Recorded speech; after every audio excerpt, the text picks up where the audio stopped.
తెలిసితే మోక్షము తెలియకున్న బంధం.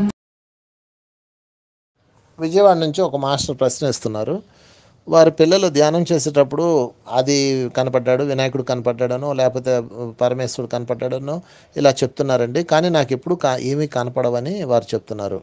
నిజమే మేడం, మీకు ఎలా కనిపిస్తారు? పిల్లలంటే వాళ్ళ హృదయాలు స్వచ్ఛంగా ఉంటాయి, ప్యూర్గా ఉంటాయి. వాళ్ళ ప్రపంచం వేరు, వాళ్ళు ఎంతో ఉన్నతంగా ఉంటారు. పసిపిల్లల హృదయాలు ఎంతో ఉన్నతంగా ఉంటాయి. వాళ్ళ వాళ్ళ మనసులో కల్మషం ఉండదు. కాబట్టి వాళ్ళు కళ్ళు మూసుకొని ధ్యానంలో కూర్చోగానే 2 నిమిషాల్లో 5 నిమిషాల్లో వాళ్ళు కనెక్ట్ అయిపోతారు. ఇంకా అక్కడ వాళ్ళు పరమేశ్వరుడు యొక్క సన్నిధిలో ఉంటారు. ఆ పరంధాముడి సన్నిధిలో వాళ్ళు ఆడుకుంటారు చక్కగా. వాళ్ళు అన్నీ చూస్తారు.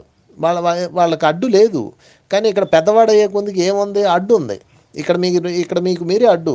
మీ పిల్లలకి ఏ టెన్షన్ లేదు, ఏ ఇరిటేషన్ లేదు. ఏ పిల్లోడికైనా వాడి స్కూల్ ఫీజు ఎంతో తెలుసా? ఏ పిల్లోడికైనా వాళ్ళ ఇంట్లో సరుకులు ఉన్నాయో లేదో తెలుసా?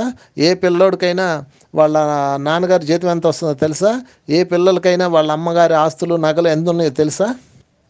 బ్యాంక్ బ్యాలెన్స్ గురించి తెలుసా? ఏటీఎం గురించి తెలుసా? లేకపోతే వంశపారంపర్యం తెలుసా? లేకపోతే కులం గురించి తెలుసా? లేకపోతే కట్టుబాట్ల గురించి తెలుసా? చెప్పండి. లేదు కదా. వాళ్ళకి తెలిసిందల్లా ఒక్కటే, ఆనందంగా జీవించటం. మానవుడు ఇప్పుడు మీరు పెద్దవాళ్ళు, మీకు తెలియదు ఏమైనా ఉందా? మీ పిల్లవాడికి ఏదైనా అవసరమైతే వాడు ఎంత నిశ్చింతగా ఉంటారో చూడండి. పిల్లవాడికి స్కూల్ ఫీజు అవసరమైతే ఇవన్నీ ఏవి తెలియవు. వాళ్ళు ఏది అవసరమైనా వెంటనే మమ్మీ లేదా డాడీ అంటారు. అంటే వాళ్ళు ఎంత నిశ్చింతగా బతుకుతున్నారు.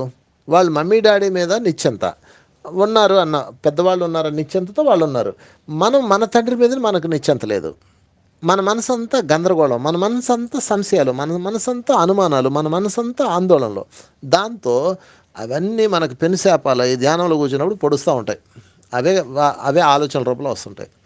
కనుక పిల్లలకి తొందరగా ధ్యానం కుదురుతుంది, తొందరగా వాళ్ళకి సద్దర్శనాలు అవుతాయి, తొందరగా వాళ్ళకి అద్భుతాలు చూడగలుగుతారు. కారణం ఏమంటే వాళ్ళ మనసు శూన్యంగా ఉంటుంది సహజంగానే.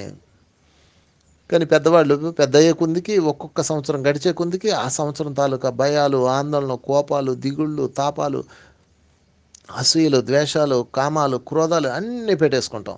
దాంతో అవన్నీ తయారైపోయి లోపల ఒక పెద్ద కర్మాగారం తయారవుతుంది.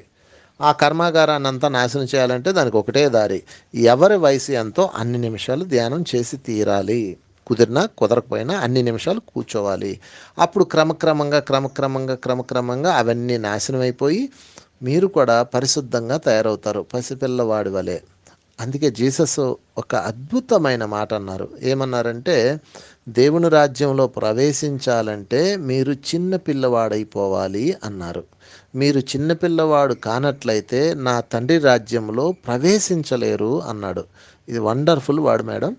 సో అందరూ దీన్ని గుర్తుపెట్టుకోవాలి మై డియర్ ఫ్రెండ్స్. ఎందుకంటే ఆ దేవుని రాజ్యంలో ప్రవేశించాలంటే మనం కూడా పిల్లలం అయిపోదాం.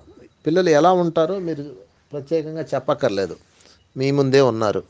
ఈగో లేకుండా, అసూయ లేకుండా, ద్వేషం లేకుండా, ఎవరన్నా తిట్టినా ఎవరన్నా కొట్టినా కాసేపు ఏడ్చేసి మళ్ళీ 5 నిమిషాల్లో కలిసిపోయి ఎంత అద్భుతంగా ఉన్నారో. మనం ఎక్కడికో ఏ గురువుల దగ్గరకో వెళ్ళి నేర్చుకోక్కర్లేదు. మీ ఇంట్లో ఉన్న చిన్న బిడ్డల దగ్గర నుంచి మీరు నేర్చుకోవచ్చు. ఎందుకంటే వాళ్ళు మనతో సహజీవనం చేస్తున్న పరమాత్మ స్వరూపులు కాబట్టి. Thank you very much.